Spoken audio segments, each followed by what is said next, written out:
আসসালামু আলাইকুম প্রিয় ভিউয়ার্স, আশা করি সবাই ভালো আছেন। মহান আল্লাহ তাআলার অশেষ রহমতে আমিও অনেক ভালো আছি। আবারও আপনাদের মাঝে নতুন একটা ভিডিও নিয়ে আসলাম। আর আজকের ভিডিও টপিকস রেখেছি বাচ্চাদের প্যান্ট বানিয়ে অল্প পুঁজিতে লাভজনক ব্যবসা। প্রিয় আপুরা, আমি এখানে একটা ঘটি প্যান্ট বানাচ্ছিলাম, তো এই প্যান্টটা বানাতে বানাতে আপনাদের সাথে কিছু কথা শেয়ার করব। প্রিয় দর্শক, আপনি যদি খুব অল্প পুঁজি দিয়ে একটি লাভজনক ব্যবসা করতে চান তাহলে আজকের ভিডিওটি আপনার জন্য। আজ আমরা আলোচনা করব কিভাবে বাচ্চাদের প্যান্ট তৈরি করে ভালো লাভ করা যায় এবং ধীরে ধীরে একটি সফল ব্যবসা গড়ে তোলা যায়। অনেকেই মনে করেন ব্যবসা শুরু করতে অনেক টাকা লাগে, কিন্তু বাস্তবতা হলো সঠিক পরিকল্পনা, ভালো মানের কাজ এবং ধৈর্য থাকলে খুব অল্প পুঁজিতেও সফল ব্যবসা করা সম্ভব। তো বলি, কেন বাচ্চাদের প্যান্টের ব্যবসা করবেন? বাচ্চাদের পোশাকের চাহিদা সারা বছরই থাকে, কারণ শিশুরা দ্রুত বড় হয়, তাই তাদের জন্য নিয়মিত নতুন পোশাক কিনতে হয়। ফলে বাচ্চাদের প্যান্টের চাহিদা কখনোই পুরোপুরি কমে না। এখন বলি, কি দিয়ে শুরু করবেন? শুরুতে খুব বেশি কাপড় কিনতে হবে না। কয়েক রঙের ভালো মানের টুকরো কাপড় কিনবেন।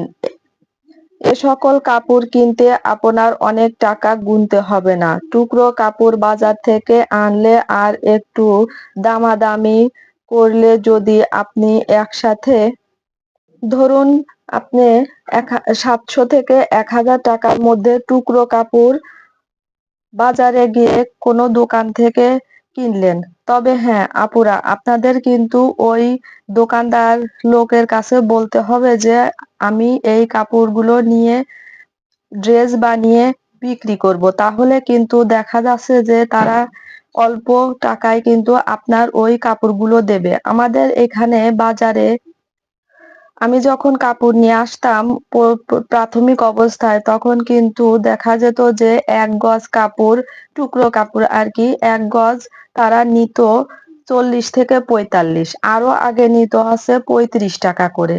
আর এখন যারা টুকরো কাপড় না এনে, মানে টুকরো কাপড় আনলে যদি অনেক টাকা না আনে, ধরেন 4-5টা যদি নিয়ে আসে, তাদের কাছ থেকে কিন্তু 50 টাকা গজ রাখে।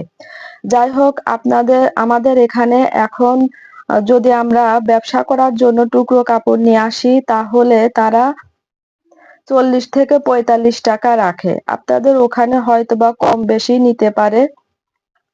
যাই হোক, আপনারা এইভাবে কিন্তু টুকরো কাপড় নিয়ে এনেও বাড়িতে বসে অনেক প্রকারের প্যান্ট বানিয়ে ব্যবসা শুরু করতে পারেন। প্রিয় আপুরা, মানুষ ছোট থেকেই বড় হয়, কেউ কিন্তু বড় কিছু করে বড় হয় না।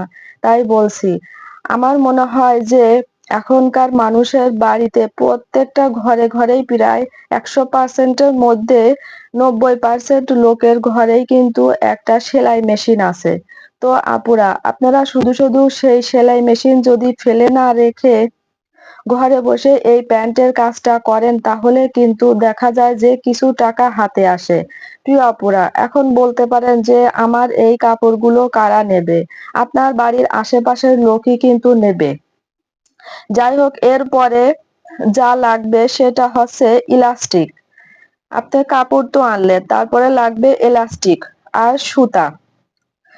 এগুলো দিয়েই কিন্তু আপনি কাজ শুরু করতে পারেন। প্রথমে আপনি 20 থেকে 30টি প্যান্ট তৈরি করুন। এগুলো আপনার এলাকার মানুষের কাছে জানান যে আমি এই প্যান্টগুলো তৈরি করি এবং সেল করে থাকি। দেখবেন যে এক সময় না এক সময় আপনার ওই প্যান্টগুলো বিক্রি হবেই হবে।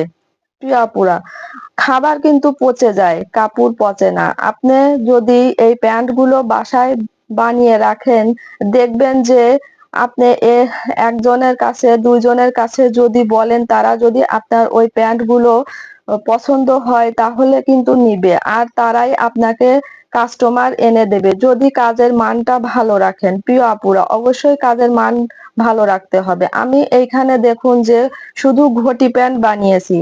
প্রিয় আপুরা, বাচ্চাদের কিন্তু শুধু ঘটি প্যান্ট না, ছেলেদের ইজারা প্যান্ট, বাচ্চাদের ঘটি প্যান্ট, এই যে আমি যে ডিজাইনটা করেছি নিচে কুচি দিয়েছি, আবার আরেকটা ঘটি প্যান্ট আছে নিচে কুচি না দিয়ে শুধু কাপড় মুড়িয়ে দিয়ে কিন্তু বানানো যায়। এভাবে কিন্তু আরো অনেক ধরনের সুন্দর সুন্দর ডিজাইনের প্যান্ট বানানো যায়। প্রিয় আপুরা, আমি একটা পেজে দেখেছিলাম যে শুধু বাচ্চাদের মানে একদমই ছোট বাচ্চাদের যে প্যান্ট গুলো, শিশু বাচ্চা, যাই হোক ওই যে 6 মাসের পর্যন্ত যেসব বাচ্চা, সেসব বাচ্চাদের যে প্যান্ট আছে সেগুলো কিন্তু দেখা যায় যে অনেক পেজে বিক্রি করে। তারা একদম এরকম অবস্থা যে বিক্রি করে মানে কুল পায় না, অর্ডার আসতেই থাকে। তাই বলছি আপুরা, আসলে বাচ্চাদের যে পোশাক এর চাহিদা কিন্তু কখনোই কমে না। আপনারা অল্প পুঁজি দিয়ে কিন্তু এই ব্যবসাটা অনায়াসেই শুরু করতে পারেন। প্রতিদিনের ন্যায় আজও জানাই যে আমার এই ভিডিওর এই পর্যায়ে যারা এসেছেন তাদেরকে অসংখ্য অসংখ্য ধন্যবাদ। আর আমার এই ভিডিওতে একটা লাইক, কমেন্টস এবং শেয়ার দিয়ে যাবেন। আর ভিডিওটি যদি আপনাদের পছন্দ হয় এবং ভালো লাগে, একটু যদি কিছু শিখে থাকেন, তাহলে অবশ্যই সাবস্ক্রাইব করে আমার চ্যানেলের পাশেই থাকবেন, যাতে করে আমি যে নতুন নতুন ভিডিওগুলো দেই তা আপনাদের ফোনের নোটিফিকেশনে চলে যায়।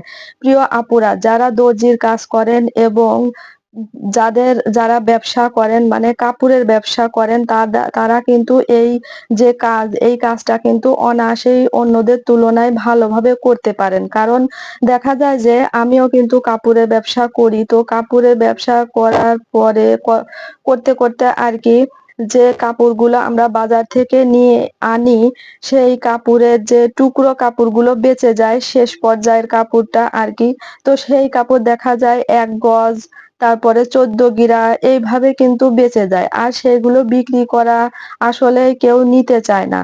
আমরা যদি সেই কাপড়গুলো দিয়ে এভাবে প্যান্ট বানিয়ে রাখি আর আমাদের যে কাস্টমাররা আসে তাদের কাছে যদি দেখাই, তাহলে কিন্তু তারা অনায়াসেই নিয়ে নেয়। প্রিয় আপুরা, তারা কিন্তু একটা দুটো নেয় না, দেখা যায় যে তার বাচ্চাদের জন্য 4-5টা একবারেই নিয়ে নেয়।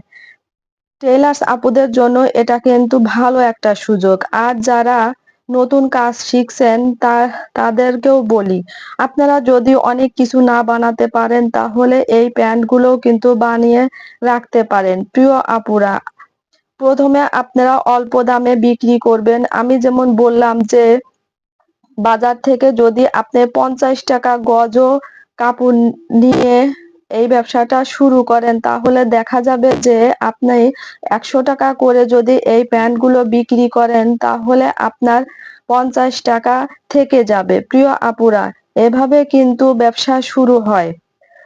আপনি একটা দুটো তো বানাবেন না, অনেকগুলো বানাবেন। যখন সবাই চাহিদা করবে, সবাই আপনার কাছ থেকে এই প্যান্টগুলো কিনবে, তখন দেখবেন যে আপনার অনেকগুলো টাকা হয়ে যাবে। প্রিয় আপুরা, হ্যাঁ, আর আপনি ওই টাকাগুলো কিন্তু খরচ করবেন না। যে টাকাগুলো আপনি এই প্যান্ট বিক্রি করে বানাবেন, সেই টাকাগুলো কিন্তু অবশ্যই অবশ্যই রেখে দিয়ে পরবর্তীতে ওই টাকা দিয়েই আবার কাপড় আনবেন। তাহলে এভাবেই কিন্তু আপনার ব্যবসা হবে। আর যদি মনে করেন যে আপনি অনেক ভ্যারাইটিস রাখবেন, তাহলে আপনি সালোয়ার গুলো বানাতে পারেন। প্রিয় আপুরা, বড়দের পোশাকের তুলনায় ছোটদের পোশাক গুলো কিন্তু বেশি পরিমাণে সেল হয়। এগুলো কখনোই পরে থাকবে না এবং নষ্টও হবে না। মাসের পর মাস যদি আপনার ঘরে এই কাপড়গুলো পরে থাকে, তাহলে কিন্তু কোনো সমস্যা নেই। অল্প পুঁজি কখনোই সফলতার বাধা নয়, বাধা হলো ইচ্ছা শক্তির অভাব। তাই আজ থেকেই পরিকল্পনা করুন, ছোট করে শুরু করুন এবং ধৈর্য ধরে এগিয়ে যান। হয়তো আজ আপনি 10টি প্যান্ট বানাচ্ছেন, কিন্তু একদিন সেই সংখ্যাই হাজারে পৌঁছাবে। আজ এ পর্যন্তই। সবাই ভালো থাকবেন। আল্লাহ হাফেজ।